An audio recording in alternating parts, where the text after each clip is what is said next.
Buenas tardes, queridos hermanos. Grandes bendiciones sean derramadas para cada uno de ustedes. Sean cada uno bienvenidos a nuestra enseñanza de primera de Juan, de los versículos del capítulo 2, de los versículos del 18 al 27. Como título de la enseñanza es Los anticristos. La palabra de Dios dice así: Hijitos, ya estamos en los últimos tiempos. Vosotros habéis oído del anticristo viene. Sabed pues que ya han surgido muchos anticristos. Por esto conocemos que han llegado los últimos tiempos. Salieron de nosotros, pero no eran de nosotros, porque si hubieran sido de nosotros habrían padecido con nosotros, pero salieron para afuera evidentemente, porque no todos son de nosotros. Pero vosotros tenéis la unción del Santo y conocéis todas las cosas. Os he escrito porque seáis ignorantes de la verdad, sino porque la conocéis y porque ninguna mentira procede de la verdad. ¿Quién es el mentiroso sino el que niega a Jesús, que es el Cristo? Este es el anticristo que niega al Padre, al Hijo, y todo el que niega al Hijo tampoco tiene al Padre. El que confiesa al Hijo también tiene al Padre. Porque habéis oído desde el principio que permanezca en vosotros. Si lo habéis oído desde el principio que permanezca en vosotros, también vosotros permaneceréis en el Hijo del Padre. Y esta es la promesa que nos hizo la vida eterna. Os escribo sobre los que enseñaban, y la unción de vosotros que recibisteis de él permanece en vosotros, y no tenéis necesidad que nadie más os enseñe, así como la unción misma os enseña todas estas cosas, y la verdadera, y no es mentira, padecerá en él tal como él los ha enseñado. La idea principal del capítulo 2 de los versículos del 18 al 27 es la siguiente: siempre han existido y seguirán existiendo quienes se oponen activamente a Cristo, al Evangelio, a los cristianos que deben resistir el error y afirmarse en la verdad de Dios revelada en el espíritu de las Escrituras. Una de las cosas más importantes de las lecciones que debemos nosotros enseñar a nuestros hijos es cómo decir la hora.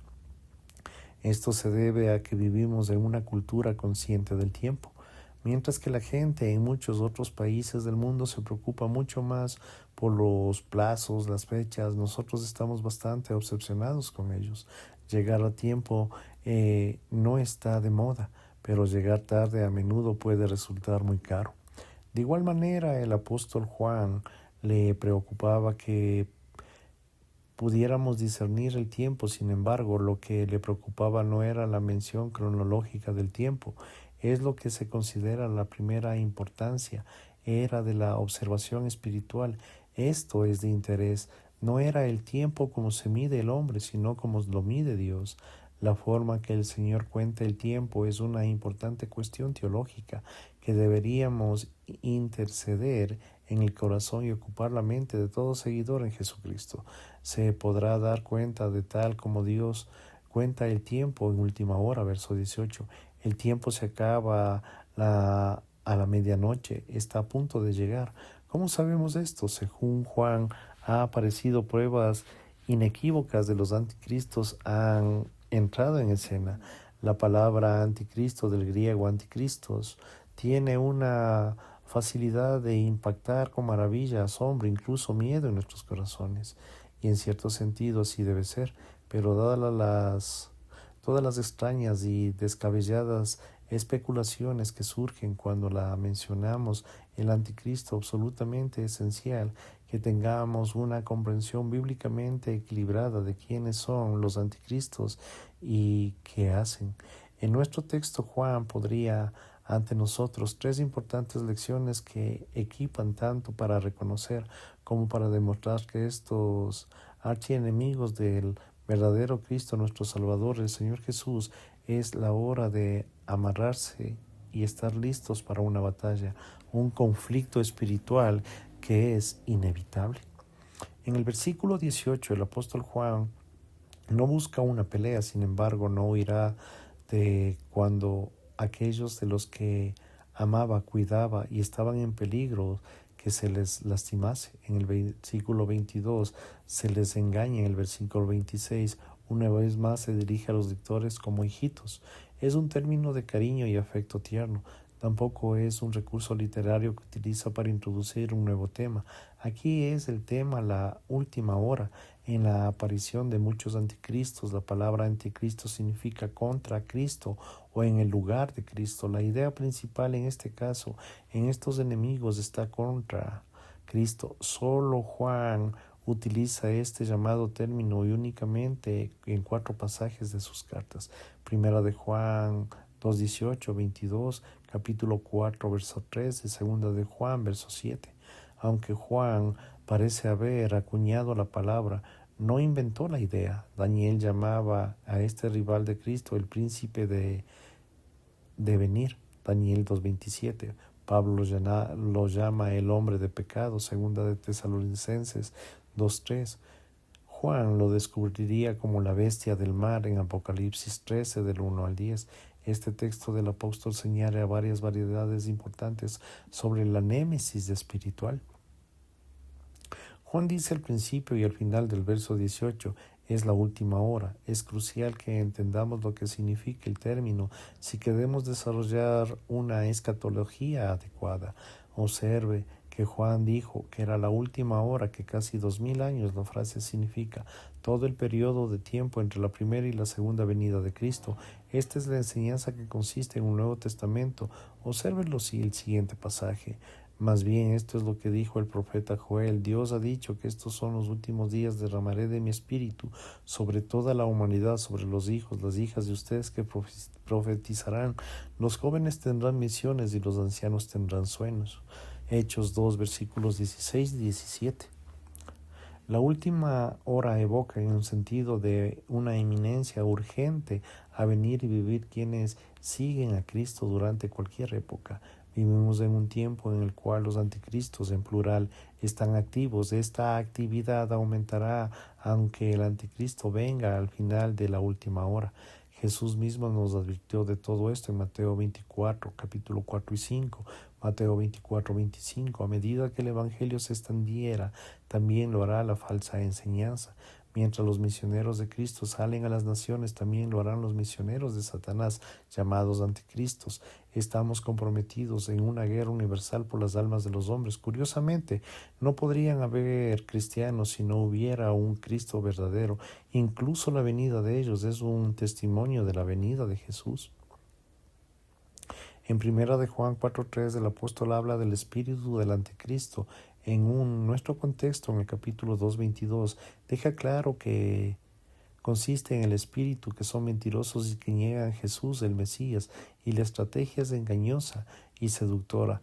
No se oponen directamente a Jesucristo, lo definen y lo reimaginan. Es bueno y dicen, pero no es Dios.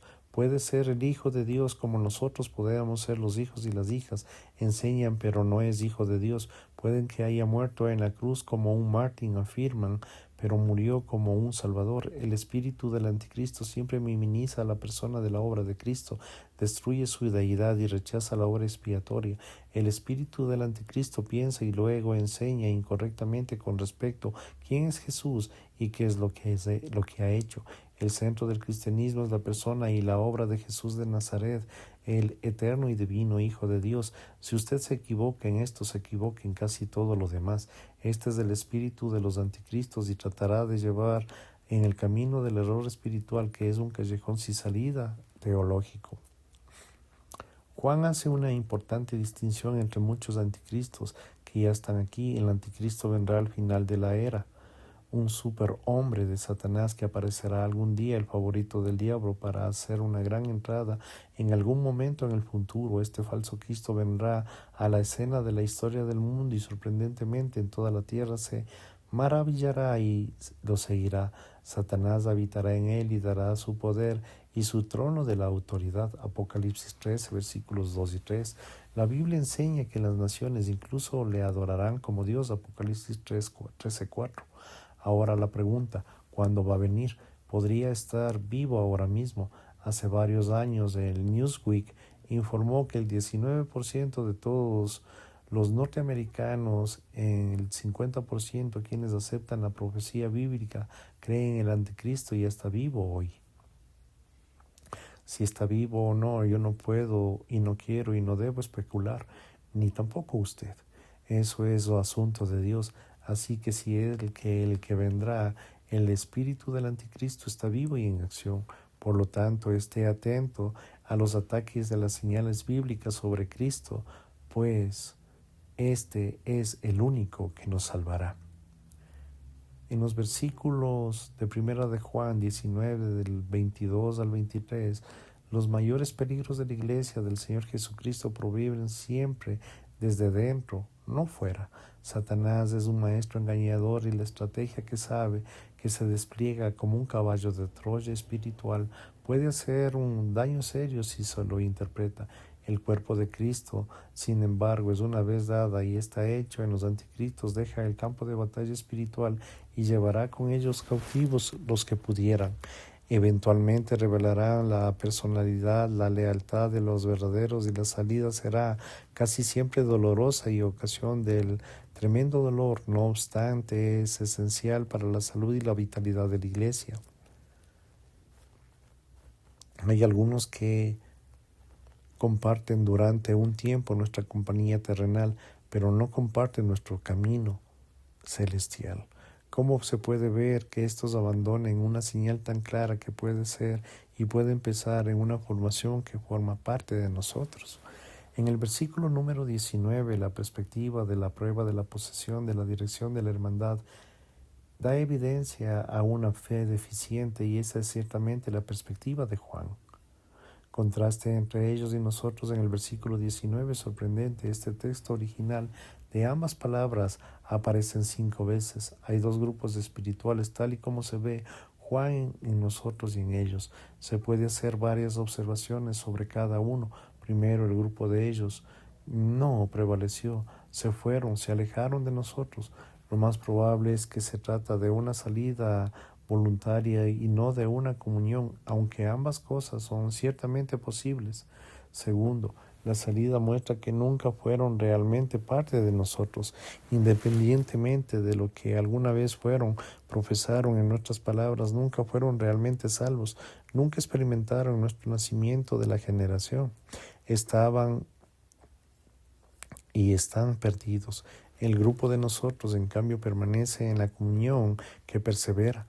Por muy trágico que sea este versículo, por un lado es glorioso y confortante, y por el otro lado, porque es una maravilla la afirmación de lo que somos llamados la seguridad eterna o la preservación de los santos, aquellos que verdaderamente, atentamente,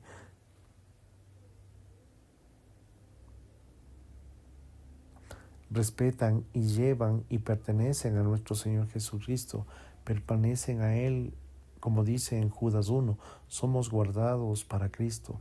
Él abordó esta maravillosa verdad en Juan 10, del 27 al 29, donde dice, mis ovejas oyen mi voz, yo las conozco y me siguen, y les doy vida eterna y jamás perecerán, y nadie les arrebatará de mi mano. Mi Padre me las dio, y no es mayor que todos los que nadie que pueda arrebatar de la mano del Padre. Me encanta lo de la fe del mensaje de hace 2000 años, de la doctrina del artículo número 5 sobre el propósito de la gracia de Dios. Todos los verdaderos creyentes se preservan hasta el final.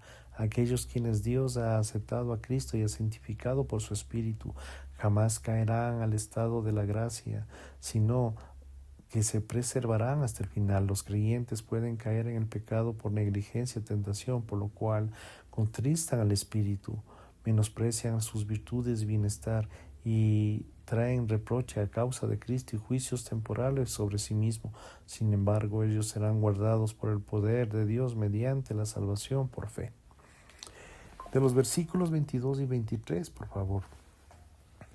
El abandono físico fuera de la iglesia de los falsos maestros y sus discípulos se basa en una diserción y la negación de fe. Dejaron la iglesia porque habían dejado a Cristo y no creían en lo que los apóstoles, los que habían estado con él, estaban negando la encarnación y la deidad de Cristo y de Jesús, habían sido enviados por el Padre.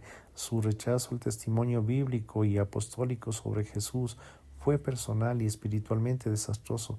Como se ve, negar al Hijo es negar al Padre, y ve el envío de esto en su paquete, como en los versículos 22 y 23 deja claro el hecho que nadie les niegue al Hijo que puede pertenecer al Padre, pero esto es una buena noticia. El que confiesa al Hijo también lo hace al Padre. Una vez en los versículos de evidencia cristológica, en la evidencia crucial, ¿usted qué piensa? ¿Qué cree sobre Jesucristo? Estos son los herejes y es los que eran Jesús, que eran importantes pero no preeminente. Era importante pero no un Salvador. Sin embargo, un erudito Nuevo Testamento, H.I. Marshall, da un objetivo cuando él dice: negar a Jesús, el Cristo, es negar al Hijo de Dios. Además señala: recibir a Jesús en la condición de mero hombre o admitir más en la resistencia temporal de algún poder divino en él es atacar al cristianismo desde su raíz. Los pensadores modernos pueden tener formas más refinadas de afirmar las negaciones, similitudes y la realidad de la encarnación. Puede dudar que esa sea más ilusiones en la percepción de Juan de quitarle la esencia del cristianismo.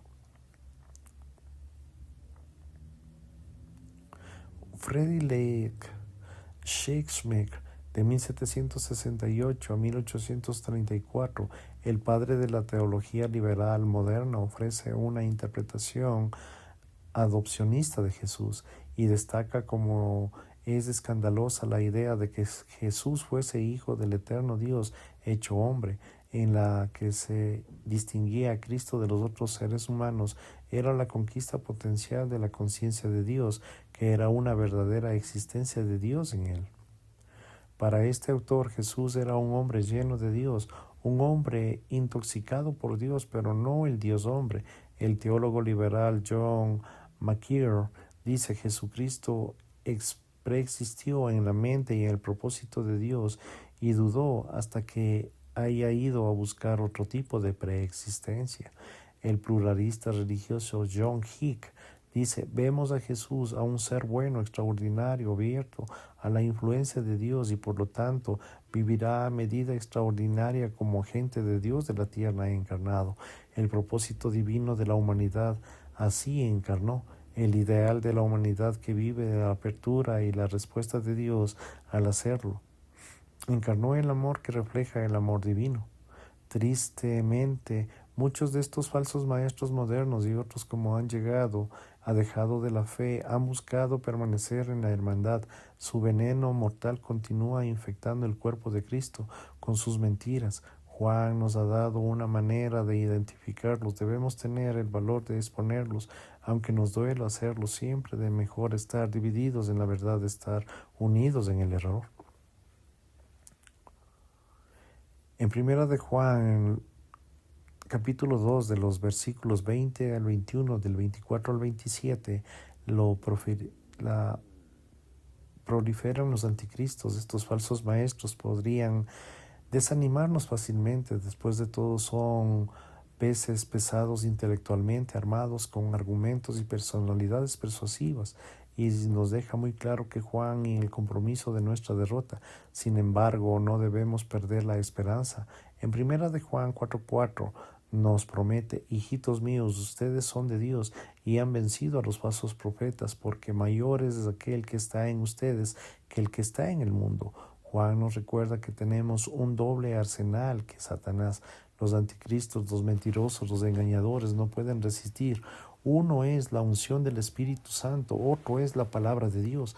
La palabra y el Espíritu fue el grito de guerra en la Reforma Protestante, cuando los reformadores recuperaron la verdad de la justificación solo por fe en Cristo, solo por la gloria de Dios. Creo en la palabra y en el Espíritu debería también ser el grito de guerra de cada generación de seguidores de nuestro Señor Jesucristo que quieren permanecer y que quieren pertenecer al Hijo y al Padre.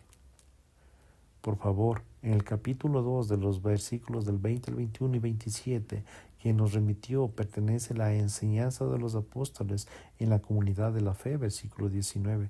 Tenemos la unión del santo, versículo 20. tienen un enfático y traza el marco contraste de los anticristos, capítulo 2, versículos 18 y 19. Esta unción se refiere a la que recibimos por el Espíritu Santo. El santo que proporciona la unción es probablemente Jesús, quien se hace referencia en el título de numerosas veces en la Escritura. No obstante, no debemos destacar que se trata de la divinidad en general, consagrados y apartados por Dios y para Dios por el Espíritu Santo. Ahora tenemos un Maestro interno y que permanece y que nos guía en todo conocimiento y verdad. Versículos 21 y 27. Y permanecer en Él, ninguna mentira nos seducirá, engañará ni nos desviará. Algunos han preocupado por estos versículos, especialmente el 27. No parece implicar que, habiendo recibido el Espíritu, ya no necesitamos maestros humanos. ¿Qué hemos de hacer con esto? La Biblia aboga constantemente por la enseñanza, por lo cual tanto debemos decir que confianza en Juan no está destacando a un maestro humano. De hecho, de lo que está escrito en esta carta lo deja muy claro. En cambio, esto es lo que quiere decir. En la época en la que escribió los anticristos, los falsos maestros insistían en que la enseñanza de los apóstoles debería complementarse con un conocimiento superior adicional a un conocimiento avanzado que ellos deberían poseer. La respuesta de Juan fue de lo que se enseñaba a los lectores bajo el ministerio del Espíritu a través de los apóstoles no solo era el adecuado, sino era la única verdad fiable. El ministerio de la enseñanza del Espíritu Santo no implica la revelación de una nueva verdad, más bien es la capacitación para apropiarse de la verdad de Dios que ya ha sido revelada. Todo es necesario para la salvación de nosotros. No necesitamos nada más que permita que el Espíritu Santo sea nuestra guía y no otro espíritu. De los versículos del 24 al 26, Juan introduce ahora un concepto que es uno de los favoritos, permanecer, utilizado en los términos en griego, memo, 23 veces en Primera de Juan, 7 de las cuales aparecieron en Segunda de Juan del 18 al 28, transmite la idea de una unión, de una comunión. En el apóstol está diciendo que debemos permanecer en la palabra que hemos recibido de Cristo. En el versículo 24 desafía al creyente a permanecer siempre en la enseñanza de Jesús que ha sido recibida en el principio de la conversión. Permanecer en esta enseñanza es permanecer en el Hijo y en el Padre. No hay nada adicional que se necesite. Jesús más nada es igual a todo. Jesús más algo adicional es igual a la herejía de las enseñanzas del anticristo. Todo lo que usted necesita es a Cristo y como Él viene también con el Padre, además solo el Hijo es enviado por el Padre que promete el don de la vida eterna, que se trata de una promesa hecha por Dios, versículo 25. Aquí nunca podría romperse. Los falsos maestros intentarán engañarle para que piense que necesita algo más que a Cristo o algo, un distintivo a Él, pero son mentirosos, versículos 22 y 27. El espíritu de la enseñanza de los apóstoles, la palabra, siempre está de acuerdo. Si solo se enseñara a los hombres, va en contra de y más allá de lo que enseñaron quienes conocieron a Jesús. Señalemos porque no son de Dios, tienen un espíritu diferente y un espíritu del anticristo. Conclusión. Herman Bavinck, eclesiástico teológico holandés a finales del siglo XIX y principios del siglo XX, también fue maestro perspicaz sobre la persona y la obra de Cristo. En cuanto a la centralidad de Jesús, es el Evangelio cristiano, dijo en una forma sencilla y concisa: Cristo es el cristianismo mismo, no está fuera de él, sino es su centro, su nombre, su persona, su obra. No queda cristiano en la palabra. Cristo no enseña el camino de la salvación, Él es el mismo camino. Esto es lo que enseñaron a los apóstoles, es lo que dice la palabra, en lo que afirma el Espíritu justo, en lo que creemos, en lo que permanecemos, en lo que confesamos, lo que la vida eterna es lo que nos promete. Gracias, queridos hermanos, por su tiempo. Si el Señor lo permite, estaremos en una nueva clase. Bendiciones.